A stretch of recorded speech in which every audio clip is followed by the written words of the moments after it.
ನಾವು ಸೂಕ್ಷ್ಮಾಣುಜೀವಿಗಳ ಒಂದು ಪಾಠದಲ್ಲಿ ಮಿತ್ರ ಮತ್ತು ಶತ್ರು. ಈಗ ಫಸ್ಟ್ ನಮಗೆ ಸೂಕ್ಷ್ಮಾಣುಜೀವಿಗಳು ಅಂದ್ರೇನು ಅಂತ ಗೊತ್ತಿರಬೇಕು. ಕೆಲವಾರು ವಿಚಾರಗಳು ನಿಮ್ಗೆ ಆಲ್ರೆಡಿ 7ನೇ ಕ್ಲಾಸ್ ಅಲ್ಲಿ ಅಥವಾ 8ನೇ ಅಥವಾ ಹಿಂದಿನ ಕ್ಲಾಸ್ಗಳಲ್ಲಿ ನೀವು ತಿಳ್ಕೊಂಡಿದ್ದಾರೆ. ಸೂಕ್ಷ್ಮಾಣುಜೀವಿಗಳು ಅಂತಂದ್ರೆ ಏನು ಅಂತೇಳಿ ಅದ್ರ ಪ್ರಕಾರ ಏನಾಗಿದೆ ಅಂತಂದ್ರೆ, ಸೂಕ್ಷ್ಮಾಣುಜೀವಿಗಳು ಕಣ್ಣಿಗೆ ಕಾಣಿಸ್ತದೆ, ಆದ್ರೆ ಬರೀ ಕಣ್ಣಿಗೆ ಕಾಣೋದಿಲ್ಲ ಅಂತ ಹೇಳಿ. ಯಾಕಂದ್ರೆ ನಾವು ಸೂಕ್ಷ್ಮದರ್ಶಕದ ಮೂಲಕ ನೋಡ್ಬೇಕಂದ್ರೆ ಅರ್ಥ ಏನಪ್ಪಾ ಅಂತಂದ್ರೆ, ಅಷ್ಟೊಂದು ಸೂಕ್ಷ್ಮವಾಗಿ ಈ ಜೀವಿಗಳಿದಾವೆ, ಕಣ್ಣಿಗೆ ಕಾಣಿಸದೇ ಇರುವಷ್ಟು. ಕೆಲವು ಮೈಕ್ರಾನ್ ಅಂತ ಹೇಳ್ತೀವಿ, ಅಷ್ಟು ಚಿಕ್ಕದಾಗಿರುವಂತಹ ಒಂದು ಗಾತ್ರದಲ್ಲಿ ಇವು ಗೋಚರಿಸ್ತದೆ. ಹೀಗಾಗಿ ಈ ಸೂಕ್ಷ್ಮಾಣು ಜೀವಿಗಳು ಅಂತಂದ್ರೆ ಬರೀ ಕಣ್ಣಿಗೆ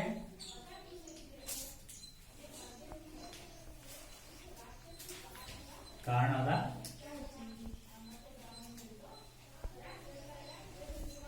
ಸೂಕ್ಷ್ಮ ದರ್ಶಕ ಯಂತ್ರದ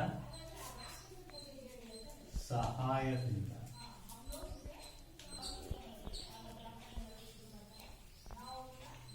ನೋಡಲು ಸಾಧ್ಯವಾಗುವ ಅತ್ಯಂತ ಚಿಕ್ಕ ಜೀವಿಗಳು.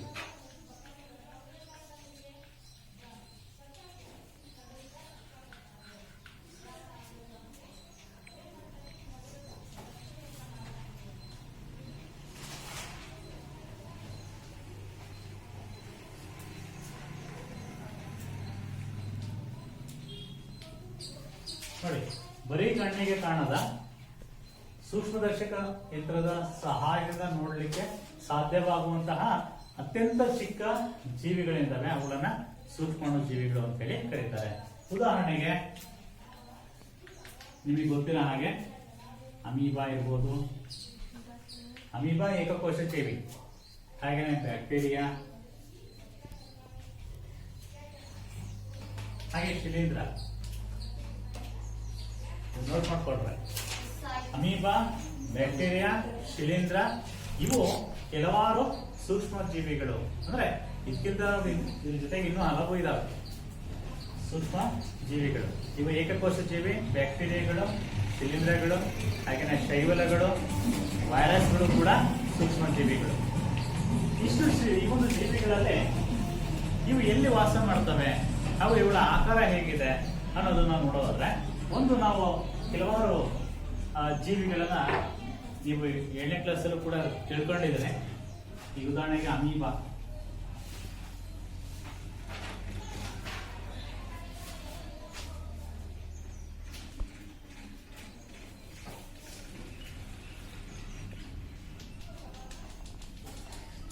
ಅಮೀಬಾ ಅಂತ ಹೇಳೋದು. ಹಾಗೇನೆ ಕೆಲವೊಂದು ನಾವು ಪ್ಯಾರಾಮೀಸಿಯಂ,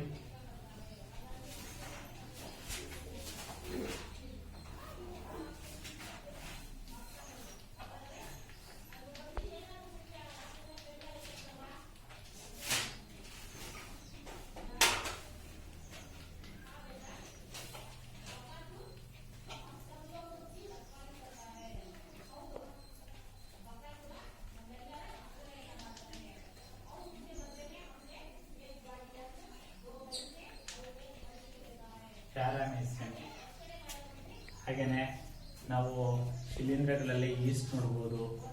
ಈ ತರದ ಅನೇಕ ಜೀವಿಗಳನ್ನ ನಾವಲ್ಲಿ ಗಮನಿಸ್ತಾ ಹೋಗ್ತೇವೆ. ಇವು ಕೆಲವಾರು ಸೂಕ್ಷ್ಮಾಣು ಜೀವಿಗಳು.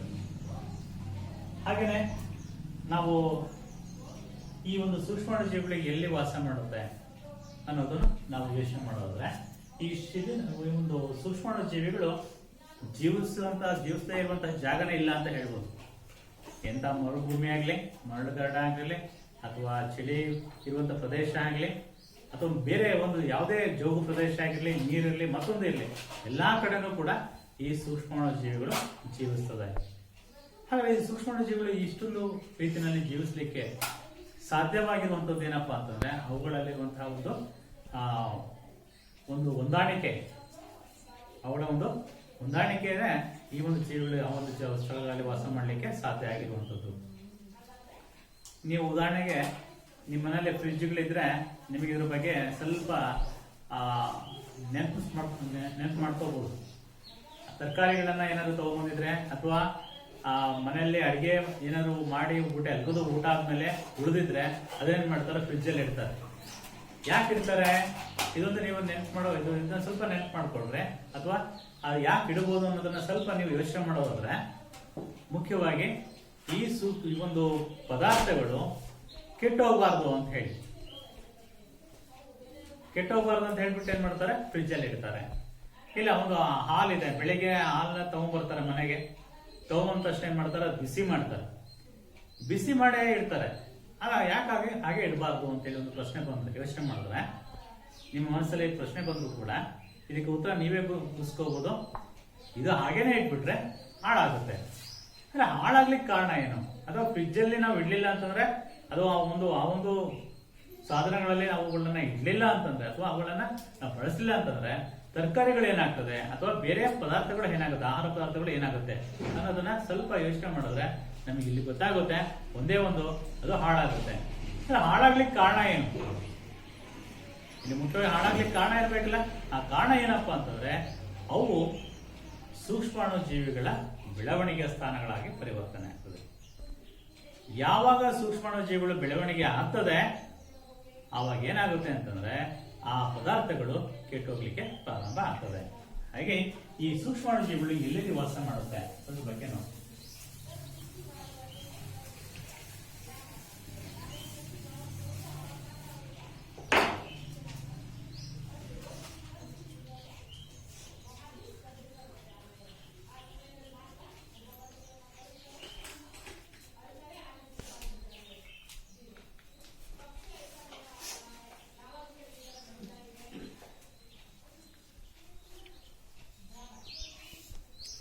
ಎಲ್ಲಿ ವಾಸಿಸುತ್ತವೆ? ಎಲ್ಲಿ ಹೇಳಿದ್ರೆ ಜೋಗು ಪ್ರದೇಶ ಇರ್ಬೋದು, ಮರುಭೂಮಿ ಇರ್ಬೋದು, ಶೀತ ಇರುವಂತ ಪ್ರದೇಶ ಇರ್ಬೋದು,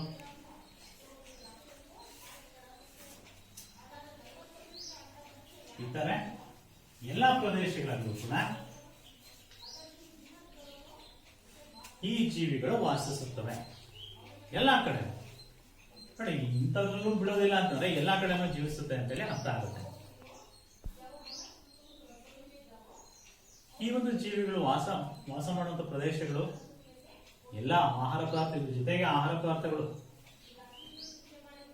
ಈಗ ನೀವು ಮನೆಯಲ್ಲೇ ಒಂದು ಸಿಂಪಲ್ ಒಂದು ಉದಾಹರಣೆಯನ್ನು ಕೂಡ ನೀವು ಪರೀಕ್ಷೆ ಮಾಡಬಹುದು.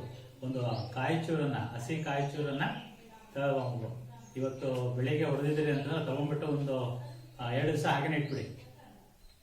ಬೆಳಿಗ್ಗೆ ಒಂದಿನ ಬಿಟ್ಟು 2 ದಿವಸ ನೋಡಿದ್ರೆ ಮೇಲ್ಭಾಗದಲ್ಲಿ ಕಪ್ಪು ಪೊರೆ ರೀತಿ ಕಾಣಿಸ್ತಾ ಹೋಗುತ್ತೆ.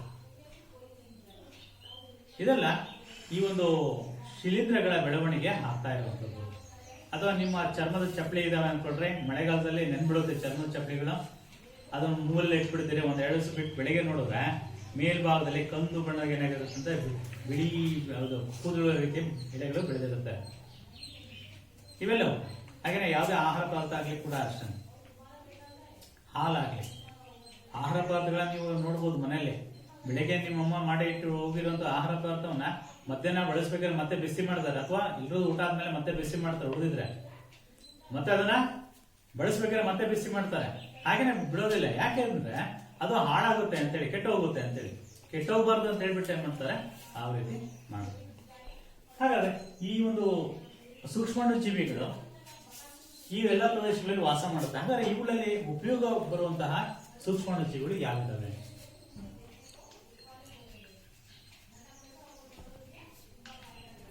ಉಪಯುಕ್ತ ಸೂಕ್ಷ್ಮಾಣು ಜೀವಿಗಳು.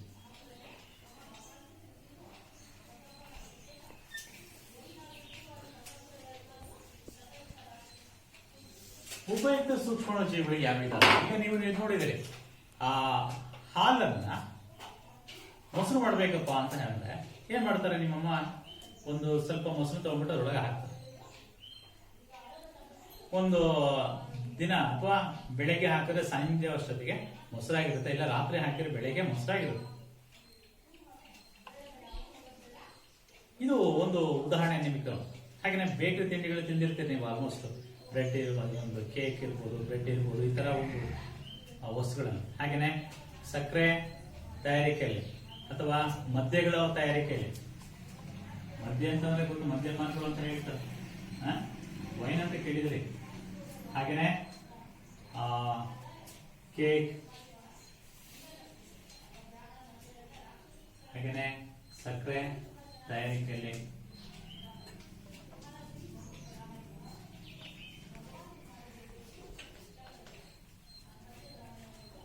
ಹಾಗೆಯೇ ಅನೇಕ ಒಂದು ಅದು ಕೆಲವಾರು ಔಷಧಿಗಳ ತಯಾರಿಕೆಯಲ್ಲಿ,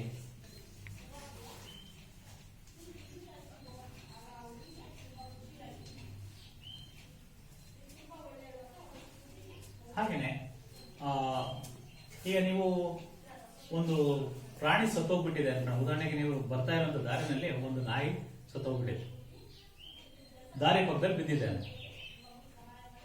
2-3 ದಿನ ಆ ದಾರಿನಲ್ಲಿ ಹೊರಡ್ತಾ ಇದೆ. ದಿನಕ್ಕೆ ಏನಾಗುತ್ತೆ ಅಂತಂದ್ರೆ ಆ ಜೀವಿಯ ದೇಹ ನಿಧಾನ ಮಣ್ಣಿನಲ್ಲಿ ಕರಗ್ತಾ ಹೋಗುತ್ತೆ. ಅಥವಾ ಇನ್ನೂ ಸಿಂಪಲ್ ಆಗಿ ಹೇಳ್ಬೇಕು ಅಂತಂದ್ರೆ, ನಿಮ್ಮ ಮನೆಯಲ್ಲಿ ಹಸು ಎಮ್ಮೆಗಳನ್ನ ಸಾಕಿರ್ತೀರಿ. ಆ ಕೊಟ್ಟಿಗೆ ತಗೊಂಡು ಎಲ್ಲ ಹಸು ಅಥವಾ ಎಮ್ಮೆಗಳು ತಿಂದಿರೋದು ಉಳಿದಿರೋಂಥದ್ದು ಎಲ್ಲದನ್ನು ತಗೊಂಡು, ಸಗಣಿನ ತಗೊಂಡು ಒಂದು ತಿಪ್ಪಿನಲ್ಲಿ ಹಾಕ್ತೀರಿ. 1 ತಿಂಗಳು ಬಿಟ್ರೆ ಆ ಪದಾರ್ಥ ಎಲ್ಲ ಕೊಳ್ತಾ ಹೋಗುತ್ತೆ ಅಲ್ವಾ? ಈ ಕೊಳ್ತೋಗ್ಲಿಕ್ಕೆ ಕಾರಣ ಏನು? ಆ ಕೊಳ್ತೋಗ್ಲಿಕ್ಕೆ ಕಾರಣ ಏನಪ್ಪಾ ಅಂತಂದ್ರೆ ಕೆಲವಾರು ಸೂಕ್ಷ್ಮಾಣು ಜೀವಿಗಳು, ಅದರಲ್ಲೂ ಮುಖ್ಯವಾಗಿ ಬ್ಯಾಕ್ಟೀರಿಯಾಗಳು, ಕೆಲವೊಂದು ಶಿಲೀಂಧ್ರಗಳು ಇವೇನ್ ಮಾಡ್ತದೆ, ಆ ವಸ್ತು ಪದಾರ್ಥವನ್ನ ಕೊಳಿಸುತ್ತೆ. ಕೊಳಿಸೋದ್ರಿಂದ ಏನು ಉಪಯೋಗ? ನಮಗೆ ಅದು ಉತ್ತಮ ಗೊಬ್ಬರವಾಗಿ ಉಪಯೋಗ ಆಗುತ್ತೆ. ಅದು ಸಸ್ಯಗಳಿಗೆ ನಾವು ಧಾನ್ಯಗಳನ್ನ ಬೆಳಿಬೇಕಾದ್ರೆ ಅಥವಾ ಬೆಳೆಗಳನ್ನ ಬೆಳಿಬೇಕಾದ್ರೆ ಅಥವಾ ಒಂದು ತೋಟಕ್ಕೆ ತಗೊಂಡೋಗಿ ಅವನ್ನ ಹಾಕ್ತಿವಿ, ಅದು ಸಮೃದ್ಧವಾಗಿ ಆ ಸಸ್ಯಗಳು ಬೆಳೀತದೆ. ಅಂದ್ರೆ ಅಕಸ್ಮಾತ್ ಸೂಕ್ಷ್ಮಾಣು ಜೀವಿಗಳು ಇರ್ಲಿಲ್ಲ ಅಂತಂದ್ರೆ ವಾತಾವರಣ ಪರಿಸರದಲ್ಲಿ ಎಲ್ಲಿ ನೋಡಿದ್ರೆ ಇಲ್ಲ ಜೀವಿಗಳು ಅಥವಾ ಸಸ್ಯಗಳ ಪ್ರಾಣಿಗಳ ದೇಹಗಳು ಬಿದ್ದುಬಿಟ್ಟಿರ್ತದೆ. ಅದ್ರ ಮೇಲೆ ಹತ್ಕೊಂಡು ಹೋಗ್ಬೇಕಾಗಿತ್ತು ನಾವು ತಿಳ್ಕೊಂಡು. ಕೆಲವೇ ದಿನಗಳಲ್ಲಿ ಏನಾಗುತ್ತೆ, ಅದು ಕೊಳ್ತು ಹೋಗ್ಲಿಕ್ಕೆ ಕಾರಣ ಈ ಒಂದು ಸೂಕ್ಷ್ಮಾಣು ಜೀವಿಗಳು. ಈ ಸೂಕ್ಷ್ಮಾಣು ಜೀವಿಗಳು ನೋಡಿ ಎಷ್ಟೊಂದು ಉಪಯೋಗ ಅಂತ ಹೇಳಿದ್ರೆ, ಕೇವಲ ಇವು ಅಷ್ಟೇ ಅಲ್ಲ, ಒಂದು ಔದ್ಯೋಗಿಕ ಅಥವಾ ವಾಣಿಜ್ಯಿಕ ಇದರಲ್ಲೂ ಕೂಡ ಕ್ಷೇತ್ರದಲ್ಲೂ ಕೂಡ ಬಳಸ್ತಾರೆ. ಆಹಾರದ ಈಗ ಬೆಳಿಗ್ಗೆ ನೀವು ಇಡ್ಲಿ ಅಥವಾ ದೋಸೆನ ನಿಮ್ಮಮ್ಮ ಮಾಡ್ತಾರೆ ಅಂತಂದ್ರೆ ರಾತ್ರಿ ಏನ್ ಮಾಡ್ತಾರೆ, ಅಕ್ಕಿಯನ್ನ ಚೆನ್ನಾಗಿ ರುಬ್ಬಿಟ್ಟು ಹಾಗೇನೆ ಬಿಟ್ಬಿಡ್ತಾರೆ. ಬೆಳಿಗ್ಗೆ ನೋಡಿದ್ರೆ ಅದು ಹುದುಗೆ ಬರುತ್ತೆ, ನೊರೆ ಬಂದಿರುತ್ತೆ. ಇದಕ್ಕೆ ಕಾರಣ ಏನಪ್ಪಾ ಅಂತಂದ್ರೆ ಸೂಕ್ಷ್ಮಾಣು ಜೀವಿಗಳೊಳಗೆ ಬೆಳೀತಾ ಇರುವಂತದ್ದು ಹುದುಗುವಿಕೆ. ಇದಕ್ಕೆ ಈಸ್ಟ್ ಕಾರಣ, ಸಕ್ಕರೆ ತಯಾರಿಕೆಯಲ್ಲಿ ಹುದುಗುವಿಕೆ ಇದು ಪ್ರಮುಖವಾಗಿ.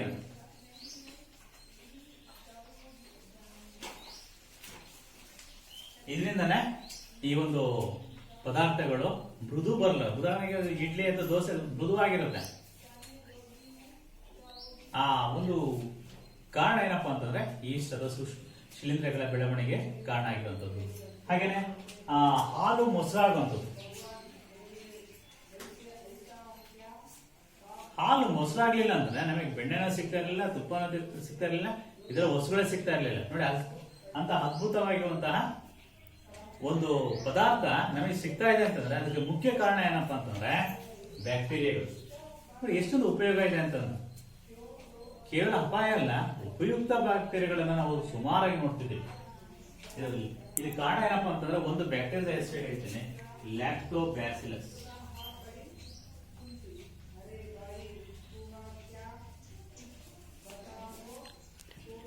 ಹಾಲು ಮೊಸರಾಗ್ಲಿಕ್ಕೆ ಕಾರಣವಾಗಿರುವಂತಹ ಬ್ಯಾಕ್ಟೀರಿಯಾದ ಹೆಸರು ಲ್ಯಾಕ್ಟೋಬ್ಯಾಸಿಲಸ್. ನಾನು ಹಿಂದಿನ ತರಗತಿಗಳು ಕೂಡ ಹೇಳ್ತಾ ಇರ್ತೇನೆ, ರೈಸೋಬಿಯಂ ಹೇಳಿರ್ಬೇಕು ನೀವು.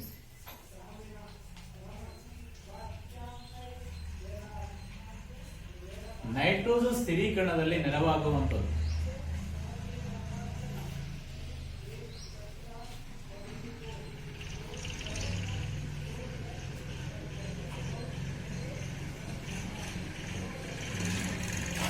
ನೋಡಿ, ಇವೆಲ್ಲವೂ ಕೂಡ ನೈಟ್ರೋಜನ್ ಸ್ಥಿರೀಕರಣ ಏನಪ್ಪಾ ಅಂತಂದ್ರೆ ವಾತಾವರಣದಲ್ಲಿ ಸಾರಜನಕ ಇದೆ.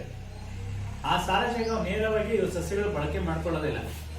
ಅದನ್ನ ನೈಟ್ರೇಟ್ ರೂಪದಲ್ಲಿ ಏನ್ ಮಾಡುತ್ತೆ, ರೈಸೋಬಿಯಂ ಏನ್ ಮಾಡುತ್ತೆ, ದ್ವಿದಳ ಸಸ್ಯಗಳ ಬೇರುಗಳ ಗಂಟುಗಳಲ್ಲಿ ಸಂಗ್ರಹಿಸಿಡುತ್ತೆ.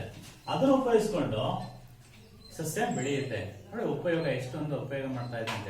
ರೈಸೋಬಿಯಂ ಇರ್ಬೋದು, ಲ್ಯಾಕ್ಟೋಬ್ಯಾಸಿಲಸ್, ಹಾಲು ಮೊಸರಾಗ್ಲಿಕ್ಕೆ, ಕೇಕ್ ಅಥವಾ ಮದ್ಯಪಾನಗಳು ಅಥವಾ ಇತರ ಒಂದು ವಸ್ತು ಈಸ್ಟ್ ಉಪಯೋಗ. ಈಸ್ಟ್ ಒಂದು ತುಂಬಾನೇ ಉಪಯೋಗ ಇದೆ. ಅನೇಕ ಪದಾರ್ಥಗಳ ಮೇಲೆ ಇದನ್ನ ಬೆಳೆಸ್ತಾರೆ. ಇದನ್ನ ಈಸ್ಟ್ ಅನ್ನ ಬೆಳೆಸಿದ ಉಪಯೋಗವನ್ನು ಪಡ್ಕೊಳ್ತಾ ಹೋಗ್ತಾರೆ. ಹೀಗೆ ಮದ್ಯ, ವೈನ್, ಬ್ರಾಂಡಿ, ವಿಸ್ಕಿ ಅಂತ ಕೇಳಿದ್ರೆ ವೈನ್ ಶಾಪ್ ಅವುಗಳ ತಯಾರಿಕೆಯಲ್ಲಿ ಸಹಾಯ ಮಾಡೋದೇ ಈ ಒಂದು ಶಿಲೀಂಧ್ರ. ಹೀಗೆ ಅನೇಕ ಉಪಯೋಗಗಳನ್ನ ನಾವಿಲ್ಲಿ ನೋಡ್ಬೋದು. ಜೊತೆಗೆ ಕೆಲವು ಔಷಧಿಗಳು ಇದಾವೆ. ಪೆನ್ಸಿಲಿನ್ ಕೇಳಿದ್ರೆ, ಪೆನ್ಸಿಲಿನ್ ಅನ್ನುವುದು ಒಂದು ಔಷಧಿ, ಲಸಿಕೆ. ಆ ಪೆನ್ಸಿಲಿನ್ ಅನ್ನ ಕಂಡುಹಿಡಿದು ಕೂಡ ಒಂದು ವಿಚಿತ್ರವಾಗಿರೋ ಸನ್ನಿವೇಶಗಳಲ್ಲಿ, ಅದ್ರ ಬಗ್ಗೆ ಮುಂದೆ ಬಂದ ಕ್ಲಾಸ್ ತರಗತಿ ಬಂದಾಗ ಅದನ್ನ ಹೇಳ್ತೀನಿ. ಆ ಕತೆ ಹೇಗಾಯ್ತು, ಹೇಗೆ ಪೆನ್ಸಿಲಿನ್ ಕಂಡುಹಿಡಿದ್ರು ಅಂತ ಹೇಳಿ. ಆ ಪೆನ್ಸಿಲಿನ್ ಕಂಡುಹಿಡಿದು ಪೆನ್ಸಿಲಿಯಂ ನೊಟೇಟಮ್ ಅಂತೇಳಿ ಒಂದು ಶಿಲೀಂಧ್ರ. ಆ ಶಿಲೀಂಧ್ರದಿಂದ ಈ ಒಂದು ಲಸಿಕೆಯನ್ನ ಪತ್ತೆ ಹಚ್ಚಲಾಯಿತು. ಹಾಗೇನೆ ಸ್ಟೆಪ್ಟೊಮೈಸಿನ್ ಅಂತ ಹೇಳಿ ಹೀಗೆ ಅನೇಕ ಔಷಧಿಗಳನ್ನ, ಲಸಿಕೆಗಳನ್ನ ಸೂಕ್ಷ್ಮಾಣುಜೀವಿಗಳಿಂದಲೇ ತಯಾರಿಸ್ತಾರೆ. ಈಗ ಸಿಡುಬು, ದಡಾರ ಇವೆಲ್ಲ ಕೇಳಿದ್ರೆ, ಸಿಡಿ ಮೈ ಮೇಲೆ ಚಿಕ್ಕ ಚಿಕ್ಕ ಮೊಡವೆಗಳ ರೀತಿ ಮೈ ತುಂಬಾ ಬಂದ್ಬಿಡುತ್ತೆ. ಸಿಡುಬು, ದಡಾರ ಅನ್ನೋದಕ್ಕಿಂತ ಸ್ವಲ್ಪ ದೊಡ್ಡದು.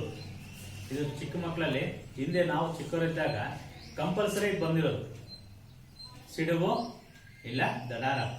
ಇದು ಕಾಯಂ ಬರೋದು. ಹಿಂದೆ ಈ ಔಷಧಿ ಇಲ್ದಾಗ ಸುಮಾರು ಜನ ಕಣ್ಣುಗಳೇ ಕಳ್ಕೊಂಡಿದ್ದಾರೆ, ಕೆಲವು ಅಂಗಗಳನ್ನ ಕಳ್ಕೊಂಡಿದ್ದಾರೆ. ಇದರಿಂದನೂ ಅಪಾಯ ಆಗಿದೆ. ಕೆಲವು ವ್ಯಕ್ತಿಗಳು ಸತ್ತೇ ಹೋಗಿದ್ದಾರೆ. ಅಂತ ಭಯಾನಕವಾಗಿರುವಂತಹ ಕಾಯಿಲೆಗಳಾಗಿತ್ತವಾಗ. ಆದರೆ ನಂತರ ಏನಾಯ್ತು, ಔಷಧಿಗಳ, ಲಸಿಕೆಗಳು ಪತ್ತೆ ಹಚ್ಚಲಾಯ್ತು, ಅವಳನ್ನ ಕಂಡುಹಿಡಿದಿದ್ದಾರೆ. ಈಗ ಆ ಒಂದು ಕಾಯಿಲೆಗಳು ಕಂಡು ಬರೋದೇ ಇಲ್ಲ. ಇದು ಸಿಡುಬಾಗ್ಲಿ ಮತ್ತೊಂದಾಗ್ಲಿ. ಅಂದ್ರೆ ಅಷ್ಟೊಂದು ಉಪಯೋಗ ಯಾಕೆ ಬಂತು ಅಂತಂದ್ರೆ ಸೂಕ್ಷ್ಮಾಣುಜೀವಿಗಳಿಂದ ತಯಾರಿಸಿದ್ರು. ಆ ಲಸಿಕೆಗಳನ್ನ ಅದೇ ಸೂಕ್ಷ್ಮಾಣುಜೀವಿಗಳಿಂದನೇ ತಯಾರಿಸಿರುವಂತದ್ದು. ಹೇಗೆ? ಇಲ್ಲಿ ಒಂದು ವಿಚಾರವನ್ನ ಸ್ವಲ್ಪ ನಿಮಗೆ ಹೇಳೋದಾದ್ರೆ, ಸಿಡುಬು ರೋಗಕ್ಕೆ ಕಾರಣವಾಗಿರುವಂತಹ ಸೂಕ್ಷ್ಮಾಣುಜೀವಿಗಳನ್ನ ತಗೊಂಡ್ಬಿಟ್ಟು ಅದನ್ನ ಏನ್ ಮಾಡ್ತಾರೆ, ಅದರ ಶಕ್ತಿಯನ್ನ ಕುಂದಿಸ್ತಾರೆ.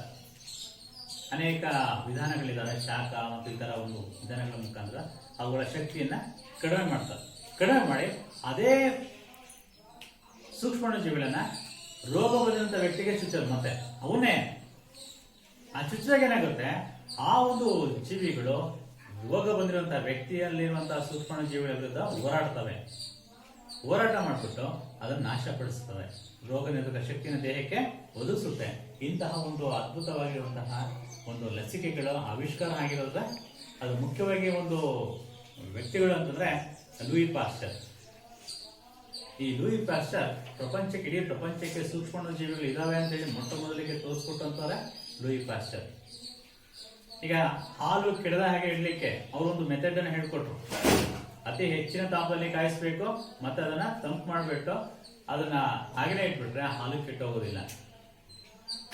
ಇದನ್ನ ಪಾಶ್ಚರೀಕರಣ. ನೀವು ಹಾಲಿನ ಪ್ಯಾಕೆಟ್ ಮನೆ ಅಂಗಡಿಯಿಂದ ತಗೊಂಡ್ಬರ್ದಿರಲ್ಲ, ಅಂಗಡಿಯಿಂದ ತಗೊಂಡ್ ಮೇಲೆ ನೀವೇನ್ ಮಾಡಿ ಒಂದು ಪ್ಯಾಕೆಟ್, ಆ ಪ್ಯಾಕೆಟ್ ಮೇಲೆ ಇರೋದನ್ನ ಓದಿ ಏನೇನು ಬರೆದಿದ್ದಾರೆ ಅಂತ ಹೇಳಿ. ನೀವು ಓದಿದ್ರೆ ಕೆಲವೊಂದು ಇದರಲ್ಲಿ ಆಹಾರ ಪದಾರ್ಥಗಳನ್ನ ನೋಡಿ, ಕೆಲವೊಂದು ಯಾವುದೇ ಆಹಾರ ಪದಾರ್ಥಗಳ ಮೇಲೆ ಪ್ಯಾಸ್ಚರೈಸೇಷನ್ ಅಂತ ಹೇಳ್ತಾರೆ, ಪ್ಯಾಸ್ಚರೈಸ್ ಮಾಡಿದ್ದಾರೆ, ಅದು ಪಾಶ್ಚರೀಕರಣ ಮಾಡಿದ್ದಾರೆ ಅಂತ ಹೇಳಿ ಬರ್ದಿರ್ತಾರೆ. ಪ್ಯಾಸ್ಚರೈಸ್ ಮಿಲ್ಕ್ ಅಂತ ಇರುತ್ತೆ. ಅಂದ್ರೆ ಹಾಲನ್ನ ಪಾಶ್ಚರೀಕರಣವನ್ನು ಮಾಡುವಂತಂದ್ರೆ ಅತಿ ಹೆಚ್ಚಿನ ತಾಪದಲ್ಲಿ ಒಂದು 5 ನಿಮಿಷ ನಂತರ ಅದನ್ನ ತಂಪು ಮಾಡಿ ಅದನ್ನ ಸಂಗ್ರಹಿಸಿಟ್ರೆ ಹಾಲು ಕೆಟ್ಟು ಹೋಗೋದಿಲ್ಲ. ಈ ವಿಧಾನವನ್ನು ಹೇಳ್ಕೊಟ್ಟಂತವರು ಲೂಯಿ ಪಾಶ್ಚರ್. ಇಂತಹ ಒಂದು ವಿಜ್ಞಾನಿಗಳ ಒಂದು ಕೊಡುಗೆಯಿಂದನೇ ಸೂಕ್ಷ್ಮಾಣುಜೀವಿಗಳ ಒಂದು ಉಪಯೋಗ ಜಾಸ್ತಿ ಆಗ್ತಾ ಹೋಯಿತು. ತುಂಬಾನೇ ಅಗಾಧವಾಗಿರುವಂತಹ ಒಂದು ಕ್ಷೇತ್ರದಲ್ಲಿ ಇವುಗಳ ಒಂದು ಬಳಕೆ ಆಗ್ತಾ ಹೋಗ್ತಾ ಇದೆ. ಹಾಗಾದ್ರೆ ಈ ಸೂಕ್ಷ್ಮಾಣುಜೀವಿಗಳ ಒಂದು ಔಷಧಿಗಳು ಎಲ್ಲೆಲ್ಲಿ ವಾಣಿಜ್ಯ ಬಳಕೆಯಲ್ಲಿ ಎಲ್ಲೆಲ್ಲಿ ಇದೆ ಅದ್ರ ಬಗ್ಗೆ ನೋಡೋಣ. ಸೂಕ್ಷ್ಮಾಣುಜೀವಿಗಳ ವಾಣಿಜ್ಯ ಬಳಕೆ ಎಲ್ಲೆಲ್ಲಿ ಅಂತಂದ್ರೆ, ಮತ್ತೆ ಆಗ್ಲೇ ಹೇಳಿದಾಗೆ ಮದ್ಯ, ವೈನ್, ಸಕ್ಕರೆ ಆಲ್ಕೋಹಾಲ್ ಆಗಿ ಕನ್ವರ್ಟ್ ಆಗೋದೆ ಈ ಒಂದು ಉದುಗುವಿಕೆ.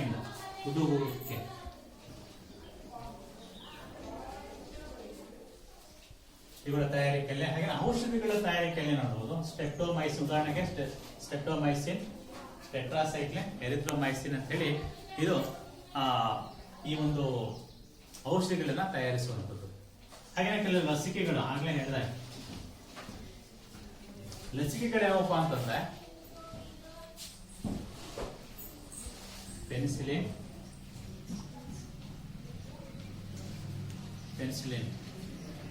ಇದೊಂದು ಲಸಿಕೆ. ಹಾಗೇನೆ ಅನೇಕ ಔಷಧಿಗಳನ್ನ ನಾವು ಬಳಕೆ ನೋಡಿ. ಪೆನ್ಸಿಲಿಯಂ ನೊಟೇಟಮ್, ಅಲೆಕ್ಸಾಂಡರ್ ಫ್ಲೆಮಿಂಗ್ ಅಂತ ಹೇಳಿ ಒಬ್ಬ ವಿಜ್ಞಾನಿ. ನೀವು ಒಂದು ಕತೆ ಹೇಳೋದ್ರೆ, ಇವರು ಒಬ್ಬ ಜೈವಿಕ ವಿಜ್ಞಾನಿ, ಜೀವಶಾಸ್ತ್ರದಲ್ಲಿ ಅನೇಕ ಒಂದು ಕ್ಷೇತ್ರದಲ್ಲಿ ಅವರು ಅಭ್ಯಾಸ ಮಾಡ್ತಾ ಇದ್ರು. ಒಂದ್ಸರಿ ಅವರು ಯಾವುದೋ ಒಂದು ಲ್ಯಾಬೊರೇಟರಿನಲ್ಲಿ ಒಂದು ಪ್ರಯೋಗ ಮಾಡ್ತಾ ಇದ್ರು. ಆ ಪ್ರಯೋಗ ಮಾಡ್ತಾ ಇರಬೇಕಾದ್ರೆ ಆ ಬ್ಯಾಕ್ಟೀರಿಯಾಗಳನ್ನ ಬೆಳೆಸಿ ಅದರ ಮೇಲೆ ಪ್ರಯೋಗವನ್ನ ಮಾಡ್ತಾ ಇದ್ರು. ಆ ಪ್ರಯೋಗ ಮಾಡ್ತಾ ಇರುವಂತ ಸಂದರ್ಭದಲ್ಲಿ ಇದಕ್ಕಿದೆ ಅವ್ರಿಗೇನಾಯ್ತು, ಒಂದು 2 ದಿವಸ ಬರ್ಲಿಕ್ಕೆ ಆಗ್ಲಿಲ್ಲ. ಅದನ್ನ ಹಾಗೇನೆ ಇಟ್ಟು ಹೋಗ್ಬಿಟ್ಟಿದ್ರು. ಒಂದು 2 ದಿವಸ ಬಿಟ್ಟು ಬಂದು ನೋಡಿದಾಗ ಆ ಒಂದು ತಟ್ಟೆಯ ಫೆರ್ಟಿಲೈಸೇಷನ್ ಅಂತ ಹೇಳ್ತೀವಿ, ಈ ರೀತಿ ತಟ್ಟೆಯ ಆಕಾರದಲ್ಲಿದ್ದಂತ ಒಂದು ಸೈಡ್ ಅಲ್ಲಿ ಕೆಲವೊಂದು ಭಾಗದಲ್ಲಿ ಆ ಬ್ಯಾಕ್ಟೀರಿಯಾಗಳು ಸತ್ತೋಗ್ಬಿಟ್ಟಿತ್ತು. ಅವರು ಚೆಕ್ ಮಾಡಿದಾಗ ಇದು ಯಾಕೆ ಸತ್ತೋಯ್ತು ಅಂತ ಹೇಳಿ ಅವ್ರು ನೋಡಿದಾಗ ಆ ಜಾಗದಲ್ಲಿ ಕೆಲವೊಂದು ಶಿಲೀಂಧ್ರಗಳು ಬೆಳೆದಿತ್ತು. ಹಾಗಾದ್ರೆ ಶಿಲೀಂಧ್ರಗಳು ಬೆಳೆದಾಗ ಅವುಗಳ ಒಂದು ಬೆಳವಣಿಗೆಯಿಂದ ಈ ಒಂದು ಬ್ಯಾಕ್ಟೀರಿಯಾಗಳು ಸತ್ತೋಗಿದೆ. ಹಾಗಾದ್ರೆ ಆ ಬ್ಯಾಕ್ಟೀರಿಯಾ, ಆ ಒಂದು ಶಿಲೀಂಧ್ರಗಳು ಯಾವುವು ಅಂತ ಹೇಳಿ ಅವರು ಪತ್ತೆ ಹಚ್ಚಿದಾಗ ಅವರಿಗೆ ಕಂಡುಕೊಂಡಿದ್ದು ಪೆನ್ಸಿಲಿಯಂ ನೊಟೇಟಮ್ ಅಂತ ಹೇಳಿ ಒಂದು ಶಿಲೀಂಧ್ರ. ಪೆನ್ಸಿಲಿಯಂ ನೊಟೇಟಮ್ ಅಂತ ಹೇಳಿ ಒಂದು ಶಿಲೀಂಧ್ರ. ಆ ಶಿಲೀಂಧ್ರದಿಂದ ಬ್ಯಾಕ್ಟೀರಿಯಾಗಳು ಸತ್ತೋಗುತ್ತೆ ಅಂತಂದ್ರೆ, ಹಾಗಾದ್ರೆ ನಾವು ಕೆಲವಾರು ಔಷಧಿಗಳ ರೂಪದಲ್ಲಿ, ಲಸಿಕೆ ರೂಪದಲ್ಲಿ ಯಾಕೆ ಅವನ್ನ ಪಡೆಯಬಾರದು ಅಂತ ಹೇಳ್ಬಿಟ್ಟು ಅದನ್ನ ಅವರು ಆ ಒಂದು ವಿಚಾರದಲ್ಲಿ ಮಗ್ನರಾಗಿ ಕೊನೆಗೆ ಒಂದು ಲಸಿಕೆನ ಕಂಡುಹಿಡಿದು ಅದಕ್ಕೆ ಹೆಸರು ಹಾಕಿದ್ದು ಪೆನ್ಸಿಲಿನ್ ಅಂತ ಹೇಳಿ. ಈ ಪೆನ್ಸಿಲಿನ್ ಎಷ್ಟೊಂದು ಅದ್ಭುತವಾದ ಔಷಧಿ ಅಂತಂದ್ರೆ ಜೀವನ ನಿರೋಧಕ ಶಕ್ತಿ ಅಂತ ಒಂದು ಚುಚ್ಚುಮದ್ದು ಅಂತ ಹೇಳ್ಬೋದು. ಅಷ್ಟೊಂದು ಶಕ್ತಿಶಾಲಿ. ಆ ಒಂದು ಕಾಲದಲ್ಲಿ ಲಕ್ಷಾಂತರ ಜನರ ಜೀವ ಉಳಿಸಿರೋದು ಈ ಒಂದು ಪೆನ್ಸಿಲಿನ್. ಅಷ್ಟೊಂದು ಅದ್ಭುತವಾಗಿರುವಂತಹ ಒಂದು ಲಸಿಕೆ ಈ ಒಂದು ಅಲೆಕ್ಸಾಂಡರ್ ಫ್ಲೆಮಿಂಗ್ ಒಂದು ಕೊಡುಗೆ ಅಂತ ಹೇಳ್ಬೋದು. ಅಂತಹ ಒಂದು ಅದ್ಭುತ ವ್ಯಕ್ತಿಯ ಕೊಡುಗೆಯಿಂದ ಈಗಲೂ ಕೂಡ ನೀವು ನೋಡಿರ್ಬೋದು, ಆ ಪೆನ್ಸಿಲಿನ್ ಆಗುತ್ತೆ ನಿಮಗೆ ಫಸ್ಟ್ ಟೈಮ್ ಮಾಡ್ತಾರೆ, ಒಂದು ಭಾಗದಲ್ಲಿ ಚುಚ್ಚಿಬಿಟ್ಟು ಚೆಕ್ ಮಾಡಿದ್ರೆ ಒಂದು 5 ನಿಮಿಷ ಕೂರಿಸ್ತಾರೆ. ಆಮೇಲೆ ನೋಡಿ ಏನಾದ್ರು ನಿಮಗೆ ದೇಹದಲ್ಲಿ ಏನಾದ್ರು ಉರಿ ಬರ್ತದ ಅಥವಾ ಅಲರ್ಜಿ ಆಗ್ತಾ ಇದೆ ಅಂತ ಚೆಕ್ ಮಾಡ್ತಾರೆ. ಅಲರ್ಜಿ ಏನು ಆಗ್ಲಿಲ್ಲ ಅಂತಂದ್ರೆ ಆಮೇಲೆ ಏನ್ ಮಾಡ್ತಾರೆ, ಅವರು ಚುಚ್ಚುಮದ್ದನ್ನ ಕೊಡ್ತಾರೆ. ಇದು ಪೆನ್ಸಿಲಿನ್ ಇದಕ್ಕೂ ಕೂಡ ಇದೇ ಒಂದು ವಿಧಾನವನ್ನ ಅನುಸರಿಸ್ತಾರೆ. ಇಂತಹ ಒಂದು ವಿಭಾಗದಲ್ಲಿ ನಾವು ನೋಡೋದ್ರೆ ಸೂಕ್ಷ್ಮಾಣುಜೀವಿಗಳ ವಾಣಿಜ್ಯ ಬಳಕೆ ತುಂಬಾ ಯಥೇಚ್ಛವಾಗಿದೆ. ಹಾಗೆ ಪರಿಸರದ ಒಂದು ಸ್ವಚ್ಛತೆಯನ್ನು ಕಾಪಾಡುವುದರಲ್ಲಿ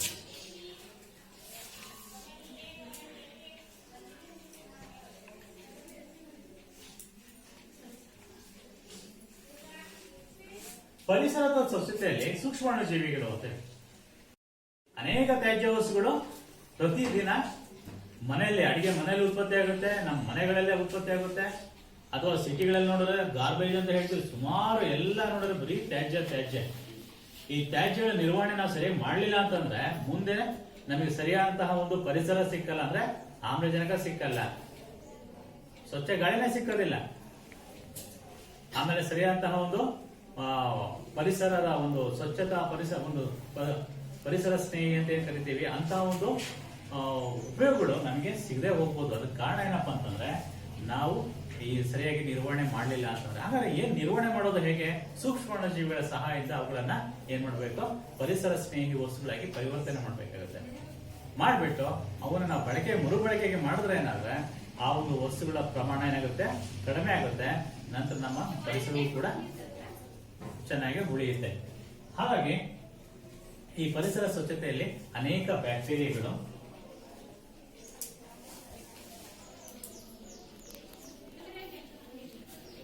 ಮತ್ತು ಶಿಲೀಂಧ್ರಗಳು ಪ್ರಮುಖವಾಗಿ ಪಾತ್ರ ವಹಿಸುತ್ತೆ. ಪರಿಸರ ಸ್ವಚ್ಛತೆಯಲ್ಲಿ ಯಾವ್ಯಾವ ಬರುತ್ತೆ? ಬ್ಯಾಕ್ಟೀರಿಯಾಗಳು ಮತ್ತು ಶಿಲೀಂಧ್ರಗಳು ಪ್ರಮುಖವಾಗಿ ಪಾತ್ರ ವಹಿಸುತ್ತೆ. ಹಾಗಾದ್ರೆ ಬ್ಯಾಕ್ಟೀರಿಯಾ ಮತ್ತು ಶಿಲೀಂಧ್ರಗಳು ಜೊತೆಗೆ ಕೆಲವಾರು ಜೀವಿಗಳು ಕೂಡ, ಉದಾಹರಣೆಗೆ ನೀವು ನೋಡ್ತೀರಿ ಬಹುಕೋಶದಲ್ಲಿ ತಗೊಂಡ್ರೆ ಎರೆಹುಳು ನೋಡ್ತೀರಿ, ಗೆದ್ಲು ಹುಳ ನೋಡ್ತೀವಿ, ಇವು ಕೂಡ ಉಪಯೋಗ ಇದೆ. ಆದ್ರೆ ಹೆಚ್ಚಿನ ಪ್ರಮಾಣದಲ್ಲಿ ಯಾವ ಒಂದು ಪ್ರಾಮುಖ್ಯತೆಯನ್ನು ನೋಡ್ತೀವಿ, ಬ್ಯಾಕ್ಟೀರಿಯಾ ಮತ್ತು ಶಿಲೀಂಧ್ರಗಳ ಒಂದು ಕೊಡುಗೆಯನ್ನ ಹೆಚ್ಚೆಚ್ಚುವಾಗಿ ನೋಡ್ತೀವಿ. ಇವು ಈ ಒಂದು ಸೂಕ್ಷ್ಮಾಣು ಜೀವಿಗಳ ಬೆಳವಣಿಗೆಯಲ್ಲಿ ನಾವು ಕಂಡುಕೊಳ್ಳುವಂತಹ ಕೆಲವಾರು ವಿಚಾರಗಳು. ಹಾಗಾದ್ರೆ ಇನ್ನ ಈ ಒಂದು ಅನಾನುಕೂಲತೆ ಏನಿದೆ, ಸೂಕ್ಷ್ಮಾಣುಜೀವಿಗಳಿಂದ ಆಗುವಂತಹ ಅನಾನುಕೂಲತೆ ಏನಿದೆ ಯಾವ್ಯಾವ ಅನೇಕ ರೋಗಗಳು ಬರುತ್ತೆ. ಈಗ ಉದಾಹರಣೆ ಕಾಲರ ಇರ್ಬೋದು, ಟಿಬಿ ಇರ್ಬೋದು, ಟಿಬಿನ ಹೇಳಿದ್ರೆ ಕ್ಷಯ ಅಂತ ಹೇಳ್ಬೋದು.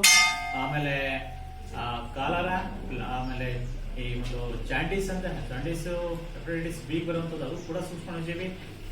ಜಾಂಡೀಸ್, ಹಾಗೇನೆ ಮಲೇರಿಯಾ, ಹೀಗೆ ಅನೇಕ ನೂರಾರು ಕಾಯಿಲೆಗಳನ್ನ ನಾವು ನೋಡ್ತೀವಿ. ಆ ಬರುವಂಥದ್ದು ಇಲ್ಲ ಬ್ಯಾಕ್ಟೀರಿಯಾಗಳಿಂದ, ಇಲ್ಲ ಶಿಲೀಂಧ್ರಗಳಿಂದ ಅಥವಾ ವೈರಸ್ ಇಂದ ಬರುವಂಥದ್ದು. ಡೆಂಗ್ಯೂ ಕೇಳಿದ್ರೆ ಈಗ COVID-19, ಕೊರೋನಾ, ಇವೆಲ್ಲವೂ ಕೂಡ ಏನೋ ವೈರಸ್ ಇಲ್ಲ ಸೂಕ್ಷ್ಮಾಣುಜೀವಿಗಳು. ಇಂತಹ ಒಂದು ಸೂಕ್ಷ್ಮಾಣುಜೀವಿಗಳಿಂದ ಯಾವ್ಯಾವ ರೋಗಗಳು ಯಾವ್ಯಾವ ಕಾಯಿಲೆಯಿಂದ ಬರುತ್ತೆ ಅನ್ನೋದನ್ನ ನೆಕ್ಸ್ಟ್ ಕ್ಲಾಸಲ್ಲಿ ನೋಡೋಣ, ಮುಂದಿನ ಕ್ಲಾಸಲ್ಲಿ ನೋಡೋಣ.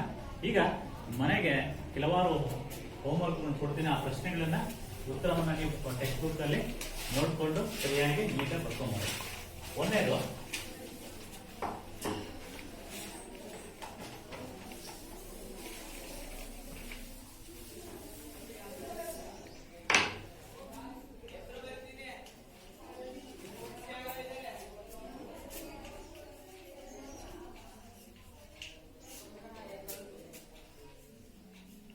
ಸೂಕ್ಷ್ಮಾಣುಜೀವಿಗಳು ಎಂದರೆ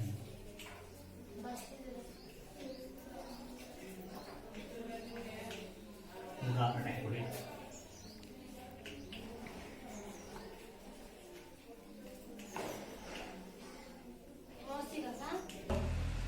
ಸೂಕ್ಷ್ಮಾಣುಜೀವಿಗಳಿಂದ ಉದಾಹರಣೆ ಕೊಡಿ.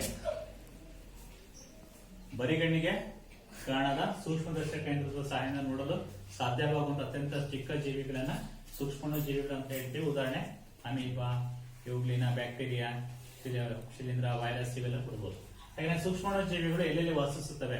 ಎಲ್ಲ ಜೌಗು ಇರ್ಬೋದು, ಶೀತ ಪ್ರದೇಶ, ನೀರಿರುವಂತದ್ದು ಅಥವಾ ಮರುಭೂಮಿ, ಎಲ್ಲಾ ಪ್ರದೇಶಗಳಲ್ಲಿ ವಾಸಿಸುತ್ತವೆ. ಸೂಕ್ಷ್ಮಾಣುಜೀವಿಗಳ ಉಪಯೋಗಗಳೇನು? ಉಪಯೋಗಗಳು ನಾವು ಹಾಲು ಮೊಸರಾಗ್ಲಿಕ್ಕೆ ಸಹಾಯ ಆಗುತ್ತೆ. ಸಕ್ಕರೆ ಅಥವಾ ವೈನ್ ಅಥವಾ ಮದ್ಯಗಳ ತಯಾರಿಕೆಯಲ್ಲಿ ಬಳಸ್ತಾರೆ. ಬ್ರೆಡ್ಗಳ ತಯಾರಿಕೆಯಲ್ಲಿ, ಕೇಕ್ಗಳ ತಯಾರಿಕೆಯಲ್ಲಿ ಬಳಸ್ತಾರೆ. ಇವೆಲ್ಲ ಬರೀಬಹುದು. ಹುದುಗುವಿಕೆ, ಸಕ್ಕರೆ ಆಲ್ಕೋಹಾಲ್ ಆಗಿ ಪರಿವರ್ತನೆ ಆಗೋದನ್ನು ನಾವು ಈ ಪ್ರಕ್ರಿಯೆಯನ್ನು ಹುದುಗುವಿಕೆ ಅಂತ ಹೇಳಿ ಕರಿತೀವಿ. ಇನ್ನು ಸೂಕ್ಷ್ಮಾಣುಜೀವಿಗಳಿಂದ ತಯಾರಿಸುವಂತಹ ಔಷಧಿಗಳು ಸ್ಟ್ರೆಪ್ಟೊಮೈಸಿನ್, ಇವೆಲ್ಲ ಇರೋಲ್ಲ, ಪೆನ್ಸಿಲಿನ್, ಇವನ್ನ ನೀವು ಉದಾಹರಣೆ ಕೊಡಬಹುದು. ಇವಿಷ್ಟು ನಿಮ್ಮ ಗೃಹಪಾಠ. ಇದನ್ನ ಬರ್ಕೊಂಡು ಕ್ಲಾಸಲ್ಲಿ ತಗೋಬಹುದು.